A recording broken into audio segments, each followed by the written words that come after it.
萧炎小两口黏黏糊糊的第3天，终于是迎来了天幕开启的重要时刻。在前往古圣山脉深处的路上，薰儿就同萧炎简单说明了一下关于天幕的事儿。天幕之地有一神迹，那就是凡是葬身于此地的强者都有一定概率复生。这种复生仅仅指的是生前的能量化为了他们以前的模样。懂得生前的斗技，当然能量体也分等级，等级越高的能量体实力越强，智慧也越高，拥有生前记忆的完整度也越高。天幕共分3层，第1层的能量体大多都是3星以下的斗尊，处于毫无意识的游荡状态，有一定的战斗本能。粗暴的理解就是捡宝区，遍地的生机能量等着去薅。第2层的能量体实力多在斗尊3星以上8星以下，拥有部分灵智，会使用武器。至于第3层便是真正的神仙打架咯，拥有生前的记忆，虽各自完整度不同，但可以使用斗技，拥有自主意识。斗尊巅峰是底层，生前达到了斗圣阶别的超级强者也是有的。萧炎的先祖萧玄的幕府就是在第3层，而且是在第3层的最内部范围。当萧炎一行人抵达古圣山脉深处时，就见3道吸引眼球的黑袍身影正悬浮在虚空上。定睛一看，可不就是那自我感觉极其良好的魂族2货少年魂牙吗？魂牙，我要为自己发声，我才不是2货，年轻人的热血你不懂。戏精牛，可闭嘴吧你！能动刀别吵吵，自古反派死于话多，一身黑袍不好好搞偷袭，非要装13。薰儿叮嘱萧炎要小心一点这个魂牙，毕竟2货会传染。毕竟据说他在魂族年轻一辈之中极为的难缠，与对方已经打过1次照面的萧炎心里多少还是有点谱的，预估这魂牙的难对付程度不会逊色于古妖。薰儿见萧炎已经有了自己的计较，便又开口同萧炎说起了在场的其他人，比如东南方向额头上顶着药壶图文的便是药族的人，正东方向由芒天直老先生领队的额头上顶着闪电印记的便是雷族的人，炎族的之前见过，不做赘述。正西方的石族之人就比较有意思了，他们除了在额头上有着一方巨石族纹以外，还有一明显的特征，那就是皮肤呈灰白之色。不过那也是他们肉体极端恐怖的象征，至于具体恐怖到什么程度呢？大概就是足以跟魔兽界的一些顶尖的魔兽相媲美的程度吧。就在场中的人被薰儿介绍的差不多的时候，这片天地突然间剧烈地颤抖了起来。与此同时，一道古老的气息缓缓地自虚无空间之中弥漫而出。望着突然间暗下来的天空，薰儿轻声道：天幕要开启了。薰儿的话语刚刚落下，就听轰的一声响起，一道足有1000丈庞大的空间裂缝直接从天空上弥漫而开。而在那空间裂缝的中央之处，一团银色光芒逐渐的浮现，最后化为一扇100丈庞大的空间之门。这便是天幕之门吗？萧炎喃喃道。眼看着那天空上的古老大门徐徐打开，萧炎眼中的热切也快压制不住了。此时薰儿突然转头对着萧炎微笑道：萧炎哥哥，传送是随机的，分开进入的话，所以我们一起进入吧。亲亲老婆的牵手请求，萧炎自然是很乐意满足的啦。萧炎，抱抱也不是不可以的嘛，就是观众有点多，毕竟他对天幕极其的陌生，有薰儿这个金手指在，还不赶快的抱紧大粗腿。再说了，有美人在身侧，看看也很养眼嘛。古老大门彻底打开之时，萧炎当然是执行让别人先去探路的常规操作啦。古族的4道身影是最先进入其中的，别问古族为啥不是5道身影啊。领头的正是当日萧炎察觉到的那位实力极强的青山男，然后就是跟着青山男的2个小弟啦。但最后一道身影竟然不是古瑶，而是古真，这让萧炎很是诧异。看来这次失败对于他的打击挺大的，薰儿轻声道。听到这话的萧炎摇了摇头后，淡淡的开口道：若是连这种失败都是无法接受，那他也就止步于此了。古妖，我只是因为觉得丢脸才不去的吗？哼，谁要看你们两个公然秀恩爱呀？萧炎说完就偏头冲着身后的小医仙一行人道：此次我进入天幕的时间恐怕会比较长久，若是有事儿的话，你们可以先回星陨阁，小心一些。听到这话的小医仙微微点头，声音温婉的道。萧炎笑了笑，然后与薰儿对视了一眼，就化为两道光影，朝着那古老大门迅速掠去。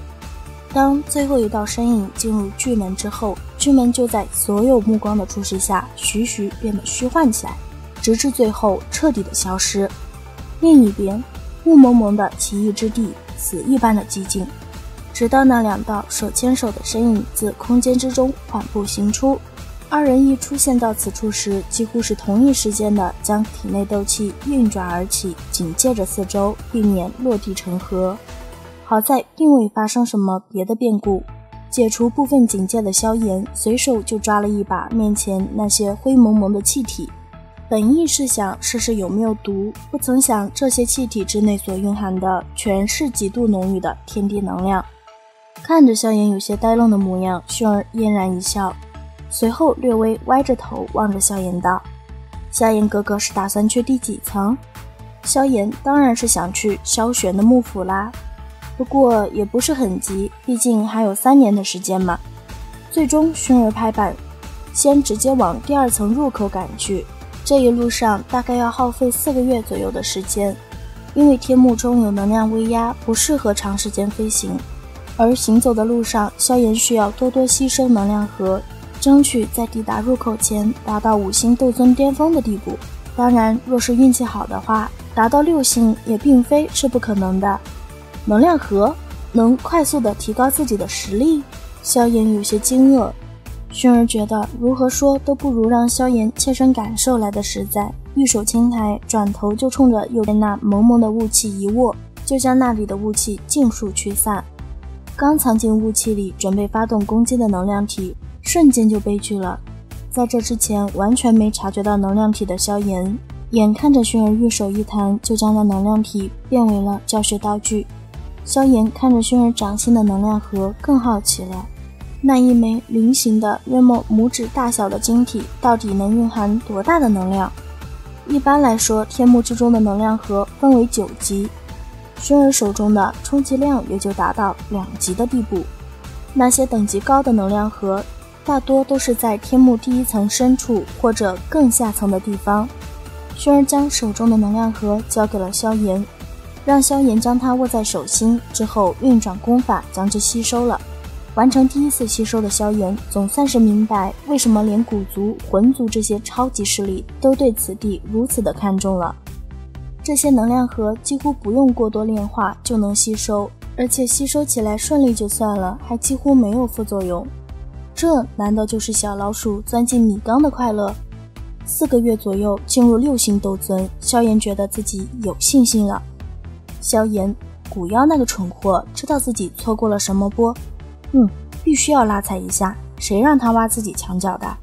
将已经化为粉末的能量核丢掉，萧炎觉得生活如此美好，连空气都清晰了不少。薰儿清脆悦耳的娇笑声却是在此时轻轻传来。走吧，萧炎哥哥，看看这3年时间，我们谁得到的能量核会更多一些。回神的萧炎就见一淡青色的小精灵已经向前飘掠出好远了。对于自家说好了比赛却总是抢跑的小媳妇儿，萧炎也很无奈呀，没办法，宠着呗。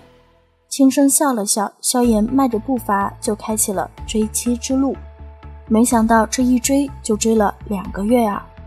至于比赛，我萧炎就没赢过，好在自家媳妇儿很疼我，把到手的能量核尽数交予我吸收了。我也非常争气，修炼时缭绕在周身的那些能量都能化为一道气龙了。至于目标嘛，目前距离达到6星层次也就有着一些距离吧。又是2个月后，萧炎二人经过长途跋涉，终于是在视线的尽头看到了一片能量光墙，这便是第2层的入口。望着那似乎从天空尽头倾泻而下的能量光墙，萧炎略微有些讶异的道。此时的萧炎浑身都弥漫着一种风尘仆仆的味道，头发也长了，脸庞也瘦了，但眼眸中却是闪烁着亮眼的金芒。自从进入第1层的深处后，他与薰儿几乎每天都是要耗费大量的体力，当然萧炎要消耗的多一点，因为后来他不愿意让薰儿动手，只因为那些对于自己来说实力强悍的能量体，薰儿只需要挥一挥手就能搞定。随着战斗次数的增加，萧炎对于这些能量体也是变得熟悉了起来，因此从刚开始的大战几十回合才能干掉对手，已经减低到现在的10几回合之内结束战斗。甚至一些稍显弱小的6星能量体已经在萧炎的手里走不过3招。现在的萧炎实力处于5星巅峰，属于随时都将会突破至6星的存在。薰儿建议萧炎先突破，再进入第2层，尽可能的避免体内斗气因为满溢而导致气息不稳的情况发生。再者，第2层远比第1层危险。西金牛觉得薰儿的内心应该是，万一又像上次一样打着打着就晋级了，老娘护不住你怎么办？萧炎觉得薰儿说的很有道理，便飞身到了一处巨石，然后迅速盘腿而坐，进入了修炼状态。薰儿见状也到了巨石之上，眼眸微闭，守护着萧炎。这种情况下不出意外的话，马上就要发生意外了。好了，本期分享就到此结束了，视频都看到这里了，给牛奶点个赞吧。订阅了的朋友记得开启小铃铛哟，这样就不会错过牛奶的更新啦。感谢您的耐心观看，拜拜，下期再见。